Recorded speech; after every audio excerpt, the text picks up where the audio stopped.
এই ভিডিঅ'টিত দেশ বিদেশৰ ৰহস্যময় ঠাই আৰু গুফাৰ বিষয়ে আলোচনা নকৰোঁ, কিন্তু আমাৰ অসম এখন দেশ, এই কথাটো আমাৰ অসমৰ ৰাজনীতিবিদ আৰু অসমৰ ডাঙৰ ডাঙৰ ব্যক্তিসকলে কৈ আছে অসম এখন দেশ। এই অসম দেশৰ কিছুমান ৰহস্যময় ঠাই আৰু গুফাৰ বিষয়ে আলোচনা কৰিম, যিবোৰ ঘটনা হৈ গৈছে আৰু এনে কিছুমান ব্যক্তি, যিবিলাক ব্যক্তিক দেখি আপুনি চেলিউট কৰিবলৈ মন যাব, তেওঁলোকক প্ৰণাম কৰিবলৈ মন যাব। আহক তেতিয়াহ'লে আমি জানো এই সৰু অসম দেশৰ কিছুমান বিষয়ৰ ওপৰত। আহক আমি জানো। Let's start it now.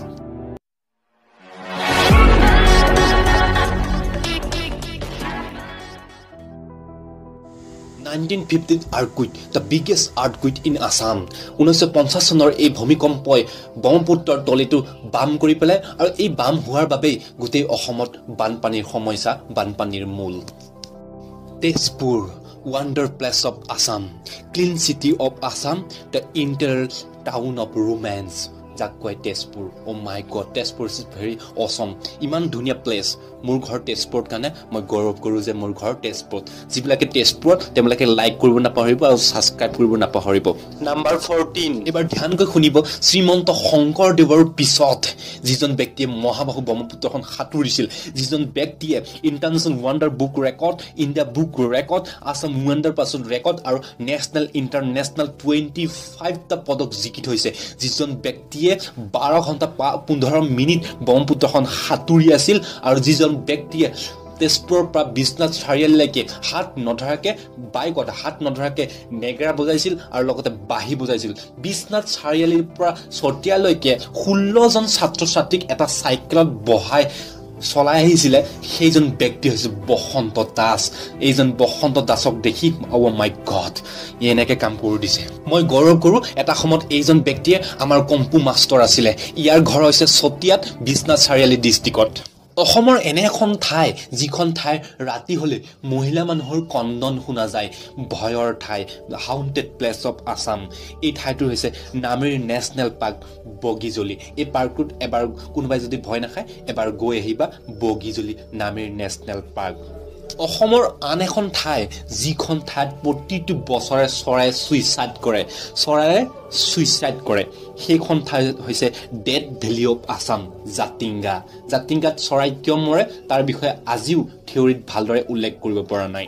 অসমৰ এনে এখন ডিষ্ট্ৰিক্ট, যিখন ডিষ্ট্ৰিক্টত নামৰ টাইটেলত গাঁৱৰ নাম ৰখা হয়। আপোনালোকে ঠিকেই শুনিছে, নামৰ টাইটেলত গাঁৱৰ নাম ৰখা হয়। কাৰ্বি আলং, ইংটি ভিলেজ, টপিপি ভিলেজ, কাঠৰ ভিলেজ, ইজাম্পি ৰাণী ভিলেজ, এই সকলোবোৰ মানুহৰ টাইটেলৰ উপাধিৰ নামত গাঁৱৰ নাম ৰখা হৈছে। এজন ল'ৰা, যিজন ল'ৰা আমাৰ নিচিনাই পৃথিৱীৰাজ নাৰায়ণ দেৱ মেচ। কি নাম ক'লো? পৃথিৱীৰাজ নাৰায়ণ দেৱ মেচ। এইজন ডেকাই হৈছে বড়োলেণ্ডৰ প্ৰিন্স ৰাজকুমাৰ। এইবাৰ যিটো কথা ক'বলৈ গৈ আছে, সেইটো কথা ক'বলৈ মই গৌৰৱান্বিত। যিজন ব্যক্তি আমাৰ অসমখনক আগুৱাই লৈ গৈছে দুখোজ, সেইজন ব্যক্তিৰ নাম মই কেনেকৈ লওঁ? সেইজন ব্যক্তিৰ মই নাম ক'বলৈ মই নিজকে বহুত গৌৰৱান্বিত কৰিছোঁ, যিজন ব্যক্তি আমাৰ অসমখনক আগুৱাই লৈ গৈছে। আৰু সেইজন ব্যক্তি হৈছে ব্ৰহ্মপুত্ৰ টেলিভিছন নেটৱৰ্কৰ অঞ্জনা বৰা। অঞ্জনা বৰাই অসমৰ ধনী ব্যক্তি, সবাতকৈ ধনী ব্যক্তি অঞ্জনা বৰা। আৰু এই মহিলাই আমাৰ অসমখনক আগুৱাই লৈ গৈছে। কোনে? মহিলাই। The land of black magic Mayong, যিখন ঠাইৰ পৰা গোটেই বিশ্বত ব্লেক মেজিক সৃষ্টি হৈছে বুলি ক'ব পাৰি, সেইখন ঠাই হৈছে মায়ং। মায়ঙক 3টা ভাগত ভাগ কৰিব পাৰি: মধ্য মায়ং, ৰাজা মায়ং আৰু বৃদ্ধ মায়ং। এই ৰাজা মায়ংটো হৈছে head quarter of the Mayong.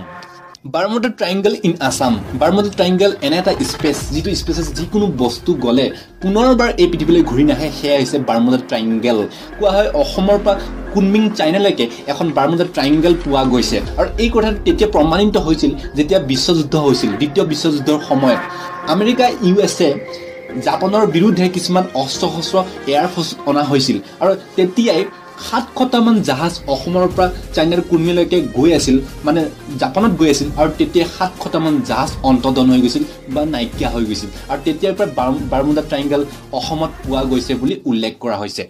অসমৰ এনে এখন ৰহস্যময় ঠাই যিখন ঠাইত বহুতো ৰহস্যময় কিছুমান কথা সোমাই আছে কিন্তু ইয়াৰ বিষয়ে কোনো আজিলৈকে ফাদিল কৰিব পৰা নাই ৰহস্য ফাদিল কৰিব পৰা নাই বহুতো ৰিচাৰ্চে সাৰ্চ কৰিছে কিন্তু ৰিচাৰ্চ শেষ নহয় আৰু সেয়া হৈছে তলাতল ঘৰ য'ত নেকি বহুতো গুফা আছে এক নম্বৰ 5 এইবাৰ এনে এখন তথ্য দিবলৈ গৈ আছো যিটো তথ্য শুনি আপোনালোকৰ মূৰ গৰম হৈ যাব কিন্তু তথাপিতো মই ক'বলৈ বাধ্য আপোনালোকে শুনিবই লাগিব আৰু সেই তথ্যটো হৈছে 2018 চনৰ সেন্সাস 2018 সেন্সাস আৰু সেয়া হৈছে মুছলিম 40% এই অসমত আছে আৰু 2020 চনৰ পৰা 25 চনলৈকে 50-50 হৈ যাব কিমান হৈ যাব 50-50% তেতিয়া আৰু তাৰ ওপৰত 30 চনলৈকে চাগে আৰু এই মুছলমান বিলাকে আমাৰ অসমটো কি কৰিব গতিকে মোৰ বন্ধু বান্ধৱী বিলাক ভাই বিলাক অসমখন বেলেগ জাতিক এৰি নিদিব প্লিজ অসমখন হৈছে প্ৰকৃতিময় ঠাই যিবিলাক মানুহে প্ৰকৃতিৰ লগত মিলা প্ৰীতিৰে থাকে সেইখনে হৈছে অসমত কিছুমান অমৰ অমূল্য অমৃত সম্পদো পোৱা যায় তাৰে ভিতৰত কিছুমান উদ্ভিদো পোৱা যায় ঔষধীয় উদ্ভিদ পোৱা যায় তাৰে ভিতৰত এটা ঔষধীয় উদ্ভিদ হৈছে কুকুৰ শুঙা পাত কি পাত কুকুৰ শুঙা পাত ডগ স্মেল লিভ এই পাতটোৰ দ্বাৰাই যদি আমি হাতত কাটা খালে পাতটো লগালে তেজ বন্ধ হৈ যায় কোৱা হয় এই পাতটো গিলাসত পানীৰ লগত মিলাই যদি আমি খাই দিওঁ যদি পায়খানাত তেজ যায় বা পাইলছ হয় বা কনষ্টিটিউশ্যন হয় তেতিয়াহ'লে আৰু সেই তেজ আৰু কেতিয়াও পায়খানাত নোলায় সেইকাৰণেতো বুঢ়া বাবা ৰামদেৱে অসমত পতঞ্জলি কোম্পানী খুলিছে বুঢ়াৰ মাথা আৰু দেই অসমৰ এনে এডাল গছ যিডাল গছ এছিয়াৰ ভিতৰত বৃহত্তম 2 নম্বৰত আৰু অসমৰ ভিতৰত প্ৰথম আৰু ভাৰতৰ ভিতৰত প্ৰথম সেইডাল গছেই হৈছে বটগছ আৰু এই বটগছটো জালিকাটাত পোৱা যায় চিনেমাততো স্পাইডাৰমেন দেখিছো কিন্তু আমি ৰিয়েলত দেখা নাই সঁচাকে আমাৰ অসমত আছে স্পাইডাৰমেন মাজুলীত তাৰ নাম হৈছে মনোজ বে এইজনে হৈছে স্পাইডাৰমেন অনলি ওৱান নম্বৰ 1 এইবাৰ ধ্যানকৈ শুনিব যিজন ব্যক্তিৰ বিষয়ে মই ক'বলৈ গৈ আছো এইজন ব্যক্তিৰ নাম শুনাৰ লগে লগে আপোনালোকক সেলিউট কৰিবলৈ মন যাব হেলিকপ্টাৰ মেন অফ আসাম যিজন ব্যক্তিয়ে মাত্ৰ 3য় শ্ৰেণীলৈকে পঢ়িছিল ইমান দুখীয়া স্বত্তেও আৰু তাৰ সপোন আছিল বৃহৎ সাইন্টিষ্ট হোৱা ইঞ্জিনিয়াৰ হোৱা কিন্তু গৰীব হোৱাৰ কাৰণে দুখীয়া হোৱাৰ বাবে মাত্ৰ 3য় শ্ৰেণীলৈকেহে পঢ়িবলৈ তেওঁ সুবিধা পালে এইজন ব্যক্তি হৈছে ধেমাজিৰ মিষ্টাৰ চন্দ্ৰ শৰ্মা এইজন চন্দ্ৰ শৰ্মাই এটা হেলিকপ্টাৰ নিৰ্মাণ কৰি উলিয়ালে কি ক'লে হেলিকপ্টাৰ নিৰ্মাণ কৰি উলিয়ালে আৰু ইয়াৰ সপোন আছে হেলিকপ্টাৰটো উৰুৱাৰ অসম চৰকাৰে সহায় কৰিলে এই হেলিকপ্টাৰ তেওঁ উৰুৱাবই এইটো 100% গ্যাৰান্টি এইজন ব্যক্তি ইমান 3য় শ্ৰেণীলৈকে পঢ়িছে আৰু সাইন্টিষ্ট কাম কৰিছে ইঞ্জিনিয়াৰ কাম কৰিছে আৰু ইমান দুখীয়া স্বত্তেও ইমান ডাঙৰ জাহাজ